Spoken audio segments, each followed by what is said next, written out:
everybody. Happy Tuesday, May 12th for our Facebook Live presentation. All right, this is, as you know, the first one I'm doing without, Rick here. And he was my bud. And we were doing these together, but now it's solo. Okay, I have to start off with one question that I've been getting a lot is, how am I always, how am I getting my hair cut so often in this environment? And I'm going to fess up, I have not gotten my hair cut.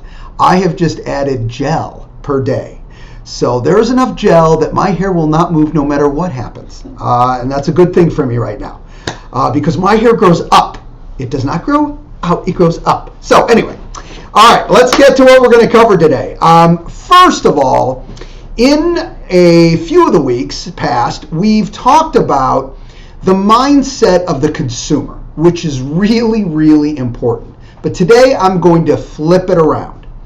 And I want to share some stats with you to start, just to give you an idea of overall, by using actual numbers, where the business has been since March 15th through May 9th. And Forrest did me a great favor and he broke it out for all the different markets, just so we can get a quick look at how since the lockdown, March 15th, versus all the way up to today, or I should say to the 9th, let's look at the production and see where everything sits. So let's start off with our first slide, which I believe is Las Vegas, Nevada. March 15th to May 9th.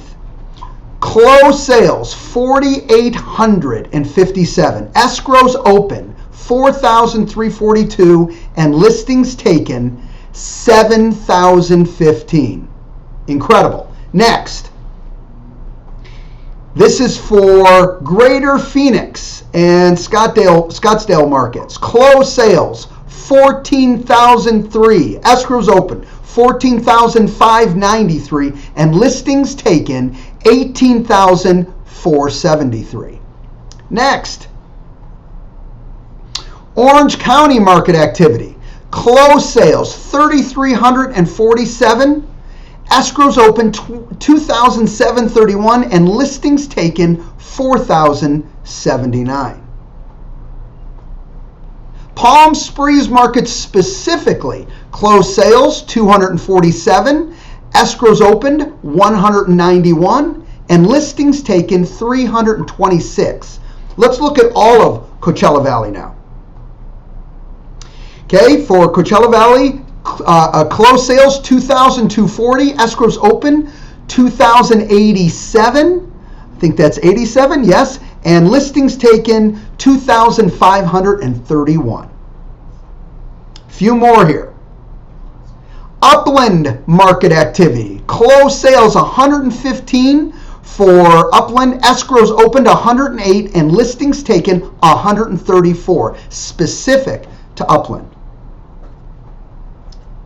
And Rancho's numbers, I know we have. Rancho Cucamonga is closed sales 232, escrows open 198, and listings taken 274. So, what do these stats tell us? Well, there's a couple things that they tell us. One, they're facts, and they tell us that activity is absolutely happening in the marketplace. The other thing it tells us is that clients in the marketplace need our support and need our services, and even through, and I'll say, the toughest time in the marketplace with so much uncertainty, the real estate business continue to flourish. Now I'm going to give you some additional stats along these lines that I'll tell you. Not in numbers, but just so you know what we're still dealing with.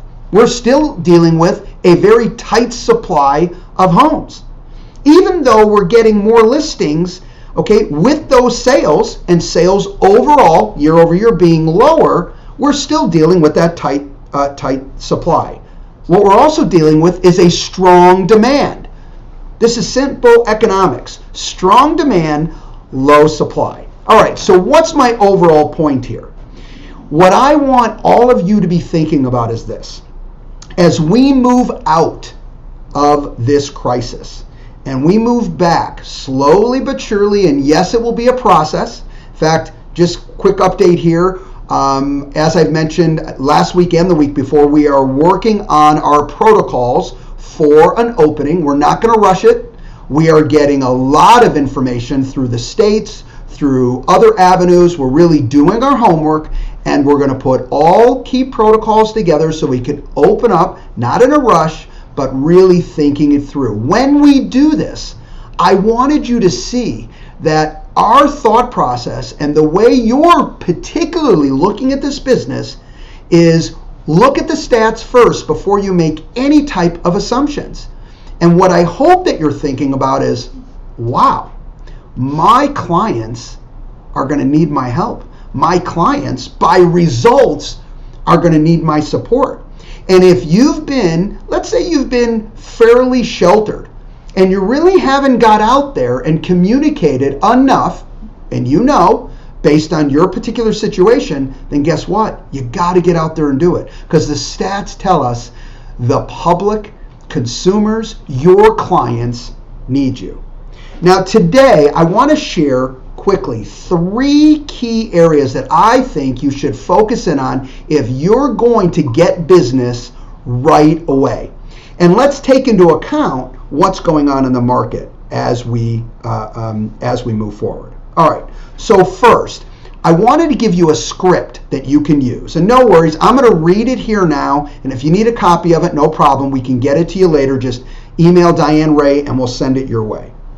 So what can we provide that we potentially feel strongly that our clients may need? Look, there has been layoffs through the economy. There are challenges that, specifically financially, that you may not have. Clearly, you don't have all the background information for all of your sphere of influence and maybe geographical farms that you work in. So how's this for a script? Hello, Rick. Hope you, Janie, and the boys are doing well, my friend. Due to the current environment, I started doing these 15 to 20 minute virtual home value strategy sessions. I cover specific stats on your area, how the current situation is affecting home values, and our protocol for selling homes safely in today's environment. Would this be something you and Janie would find valuable at this time? Hope all is well again. Call me anytime, talk soon. You can do that as a text, okay? Certainly you could call, all right, and talk to them. If you notice, I want you to take those types of scripts, make them your own. I don't care if you tweak words, turn it into what you want to do, but guess what? You have got to give the people you know and interact with an opportunity to ask questions and get information. Because I promise you this, people you don't know are affected by the changes that have hit the economy. And you want them to be able to lean on you, okay, as their trusted advisor for the decisions that they have to make in the near future. All right. The beautiful thing that I believe in our market right now is they'll be able to make that decision. And if very different from past challenges like the downturn in 2008, I believe there's going to be equity in their houses that if they do need to sell, they can sell and relocate or whatever the case may be for their particular situation. All right. Now, this same script can be used, if you notice, I used it for an individual. That would be someone that you really know fairly well within your sphere, a past client.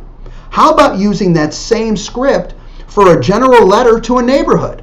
All right, you just tweak it.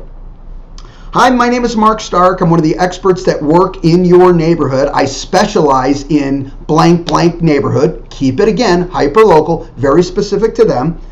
I've been doing a lot of these 15 to 20 minute home value strategy sessions, and I'm doing it for the neighborhoods that I specialize in. All right, send something out, a letter to those individuals. Say, I'd like to invite you. Here's 3 sessions that I'll be doing in the near future.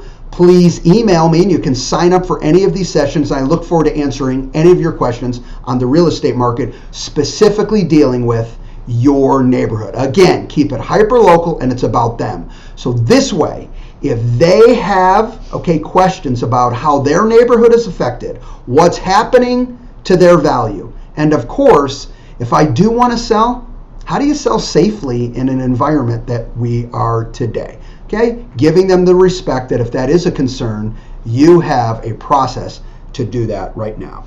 Last tip for today, okay, and I got a very special surprise I want to talk to you about for next week. But last tip to today is I recommend that everybody, if you haven't done it in the past, get caught up on new home inventory in the areas you work. Listen, this is simple conversations with sales executives like yourself. Their clients are saying, I'm checking out new homes right now. What are some of the reasons people would not only want to check out resale, but specifically would want to check out a new home? Well, guess what? It's never been lived in. No one's touched anything. They can go view the home, all right, very easily. Please do not turn a blind eye to new home inventory. In fact, if I was you, specifically in the areas that you work, I would know every development and go preview those properties. You should be up to date on new home inventory that surrounds the areas that you work. It is key. It is going to be a powerful alternative, okay, separate from dollars. Okay, separate from dollars and separate from comparing it to resale. It's not about that. It's about listening to your client, and if they're looking to purchase a new home, then guess what? They can purchase it through you, and you got to let them know you can help them with negotiations, okay? You can help them basically represent them, because this is no negative with the builder, but we know the builder's representing themselves, and you can directly represent your buyer. And also you can bring to your buyer talking about the specific builder's strength, because you know that particular builder or know of that builder, and their reputation. So what is their reputation about? What do you know being in the business? Let me tell you, this builder is exceptional at, if there's any repairs or anything, you have any challenges over the next year, they're phenomenal, they're quick, and they get the job done. That's great information and can bring some comfort to your clientele. All right, today's ultimate message is, if you want to get out there and really start ramping up your business, then you've got to start communicating, meaningfully with the people out in your sphere. And I promise you this, if they own a home, they're going to be interested in how their value was affected. And guess what? Doing a nice little virtual presentation for them is a powerful way that you can answer their questions and do it in the comfort of both your home and their home. All right. With that said, let me check out if there's any specific questions that have come in. Anything? No, I don't see any questions. I see a ton of comments, but no specific questions. All right, then I would like to tell you who's going to join me next week. I am doing a very special interview next week with our own Mr. Alan Dalton. That's right. For those of you who have not, heard Alan speak, but really understand the brilliance around Alan's thought process. One of the things I love about Alan is, one, he is so consumer centric, and he's so sensitive to how we communicate directly with the consumer. So if you don't know, he's the senior vice president of research and development for HSF. Alan, I love you dearly. Sorry on that introduction. And we are going to have him as an interview of what you do to go out if he was an agent and he was going to jump into the market right now, what he would do to start generating business now. All right, I appreciate everyone's support. I hope you love the new format. We're going to keep tweaking it and make it better and better. So please feel free to send in your comments. If I missed any questions, we will always get to those and answer them. Have a great day, everybody, and we'll see you next week. Bye-bye.